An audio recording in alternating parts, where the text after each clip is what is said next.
Hello everyone, welcome back to my channel. আজ আমি তোমাদের সাথে শেয়ার করতে চলে এলাম বেশ অনেকগুলো দিন পরে একটা মেলার ভিডিও। ওই যে বাড়ির কাছে একটা মেলা হচ্ছে, তোমাদেরকে বলেছিলাম না, পহেলা বৈশাখের দিন। তো ওই কালী মায়ের পুজো উপলক্ষে, কামাখ্যা মায়ের পুজো উপলক্ষে এখানে 9 দিন ব্যাপী একটা মেলা চলে। তবে এতটাই শরীর খারাপ ছিল যে 9 দিনের একদিনও যেতে পারিনি। মেলার শেষের একদিনে আমি গিয়ে উপস্থিত হয়েছিলাম। তো মেলার শেষের দিনেও কি ভিড় তোমরা দেখো। আর মেলা একদিনে তো আর ভেঙে যেতে পারে না, বহু মানুষের কর্মসংস্থান, তো আরও 2-3 দিন এক্সট্রা চলতে থাকে।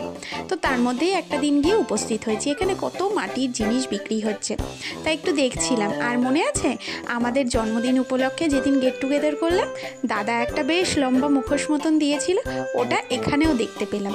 আর কত রকম রাইড এসছে জানো তো। মেলাটা একদম অল্প ছোট্ট জায়গায়, কিন্তু এত ভ্যারাইটি দেখো। নাগরদোলনার মধ্যেও আবার 2 রকম এসছে। একটা দেখলাম একটু গোল মতো, যেটা আমরা সচরাচর দেখি, আরেকটা দেখলাম একটু বাঁকানো। আর মেলা বলতে যে দোকানগুলো ছাড়া আমরা ভাবতেই পারি না মেলা, সেই দোকানগুলো তো বসবেই। হরেক মাল 10 টাকা, 15 টাকা, 20 টাকা। তবে এখন দেখলাম বেশ 50 টাকারও মেলার জিনিসপত্রের দোকান বসেছে। তো দেখো এখানে পুতুল টুতুল কত কিছু, বাচ্চাদের কত রকম রাইড। আর এই দেখো, এই দোকানগুলো দেখলেই মনে হয় কোনটা ছেড়ে কোনটা নেব।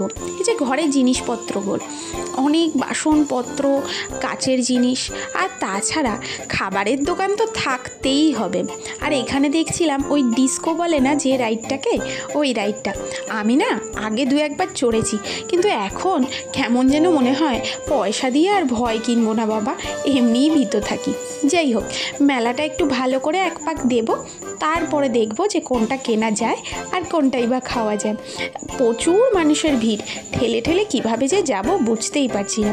এদিকে আবার ফুচকার দোকানের লম্বা লাইন, ওদিকে আবার ডিস্কোতে উঠবে বলে টিকিট কাটার লম্বা লাইন। তো অনেক মানুষ কিন্তু ঘিরে ধরে দাঁড়িয়ে ডিস্কো চড়া যারা চিৎকার চেঁচামেচি করছে তাদেরকেই দেখছে। যাই হোক, এই পাশটা একটু ফাঁকা, এখানে বাচ্চাদের কয়েকটা রাইড রয়েছে। আর জিলিপির দোকান, ঠান্ডার দোকান, পান মশালার দোকান, আর ওই যে জিনিসগুলো না হলে একেবারেই মেলা সম্পূর্ণ হয় না, ফুচকা, পাঁপড়, এইসবও, মানে কোনো কিছুটাই মেলাটা বাদ যায়নি। তো অনেক দিন পরে মেলায় এসেছি, বেশ ভালোই লাগছে। তবে কিছু কেনার মতো নেই জানো তো, মানে কেনার মতো নেই বলতে, কিনতে চাইলে তো বহু কিছু কেনা যায়, কিন্তু কোনটা ছেড়ে কোনটা নেব। আর তেমন তো জানোই তোমরা, এখানে আমাদের ওই যাযাবরের সংসারের মতন, কখনো এখানে কখনো ওখানে, তাই খুব বেশি জিনিস দিয়ে ভরাট করলে নিজেদেরই কষ্ট। তবে এখানে একটা দোকানে দেখলাম অনেক জিনিস ঠাকুরের, তো আমি ভাবলাম ঠাকুরের না পাথরের থালা বাসন কিনবো, অনেক দিন ধরে ইচ্ছা ছিল। তো এনার কাছে যেগুলো ছিল বেশ বড় বড়, আমি একটু ছোট সাইজের, আমার ঠাকুরগুলোও ছোট, আমার জায়গাটাও ছোট, তো একটু চাইছিলাম যে ঠাকুরের জিনিস। আর এই যে আমার নতুন গোপাল এসেছে, তাকে তো তোমরা দেখেছই, যারা যারা দেখোনি তারা অবশ্যই একবার দেখো।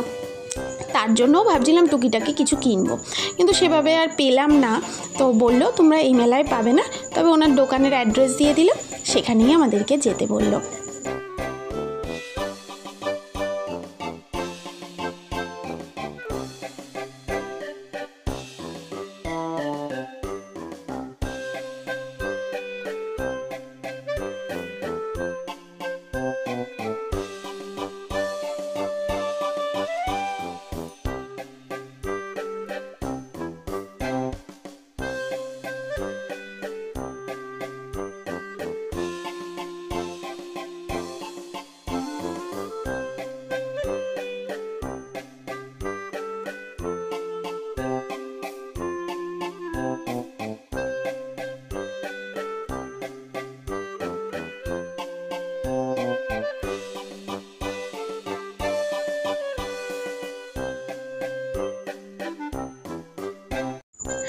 আর দেখো এই দোকানগুলোতে এলে কেমন যেন 2বার মনে হয় একটু দাঁড়িয়েই যাই, কিছু কিনি না কিনি, একটু দেখি জিনিসগুলো ধরে। চুলের ক্লিপ থেকে শুরু করে কানের দুল, কত রকম জিনিস, সেফটি পিন, তারপর চিরুনি, রং বেরঙের জিনিসপত্র। তো এখানে দেখো একটা বেশ কোল্ড ড্রিঙ্কসের দোকান দিয়েছে, গোলার দোকান দিয়েছে, আর ফুচকার দোকান তো মানে অহরহ রয়েছে। দেখো এই দোকানগুলোতে এলে মেয়েগুলা তো একটু হলেও দাঁড়াবে, কত রকম জিনিস, মাথার ক্লিপ থেকে শুরু করে হেয়ার ব্যান্ড থেকে শুরু করে এই যে বিয়েবাড়িতে যে ফুলগুলো দেয়, ফুলগুলো, নাকের নথ, সমস্ত কিছু রয়েছে। কিন্তু জানো তো আমি না কিচ্ছু কিনতে ইচ্ছা করছিল না, আসলে শরীরটা ভালো ছিল না। জাস্ট মেলায় যাব না একদিন, বাড়ির কাছে মেলা, এত অপেক্ষায় থাকে সবাই সারা বছর ধরে, তাই যাওয়া। যাই হোক, এদিক ওদিক ভালো করে একটু চক্কর দিলাম। আর প্রচণ্ড গরম পড়েছিল জানো তো, তার মধ্যে আমার জ্বর, বুঝতেই পারছো গরমকালের জ্বর মানে সে এক সাংঘাতিক জিনিস। তবে এখানে প্রচুর দোকান, ব্যাগের দোকান থেকে শুরু করে হরেক মালের জিনিসের দোকান। তো সব দোকানই মোটামুটি আমরা দুজনে মিলে ঘুরে লাস্টে ডিসিশন নিলাম আমাদের তেমন কিছু কেনার নেই, চলো কিছু খাওয়া যাক।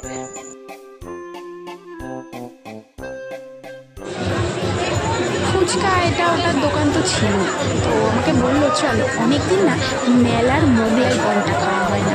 রেস্টুরেন্টে তো মোগলাই পরোটা পাওয়াই যায়, তবে মেলার মোগলাই পরোটার নাকি একটা আলাদা স্বাদ। তাই আমি ওকে সঙ্গ দেওয়ার জন্য মেলায় গিয়ে এই যে কুমড়োর যে ইয়েগুলো হয় না, সসগুলো, সেগুলো দিয়ে মেলার মোগলাই পরোটা খেলাম। তারপরে দেখলাম একটু ঠান্ডা, একটু খেতে ইচ্ছা করছে। ঠান্ডা বলতে এতটাই ভিড় যে একটু ঠান্ডা জাতীয় কিছু খাওয়ার মন চাইছে। তো কি খাবো, এখানে আচারের দোকানও ছিল বেশ কয়েকটা, তবে আচার না আগেই কেনা হয়ে গেছে জানো তো মুদি দোকান থেকে। ঠান্ডা পান ছিল, তবে বাইরে বেরিয়ে এসে দেখলাম পরিচিত এক দাদা দোকান দিয়েছে। তবে ওনার দোকান এখানেই, তবে ওনার দোকানটা হচ্ছে গিয়ে বিশেষত ওই ফাস্ট ফুড জাতীয়। আর এখানে দেখো হস্তশিল্পের মেলায় যে ধরনের পাওয়া যায়, মানে মেয়েরা বাড়িতে নিজস্ব হাতে তৈরি করে যে গয়নাগুলো বিক্রি করে, সেই দোকানগুলো।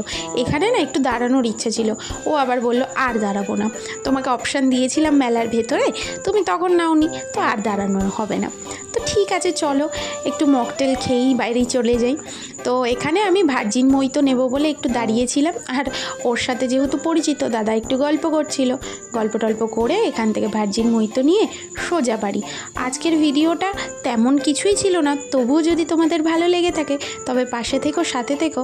আগামীতে একটা দারুণ ভিডিও আসছে, শরীর খারাপ তো তাই সেভাবে ভিডিও করতে পারিনি গো, তবে আগামী ভিডিওগুলো অত্যন্ত মজাদার হতে চলেছে। সাথে থাকো, পাশে থাকো, দেখতে থাকো। আজকের মতো টাটা।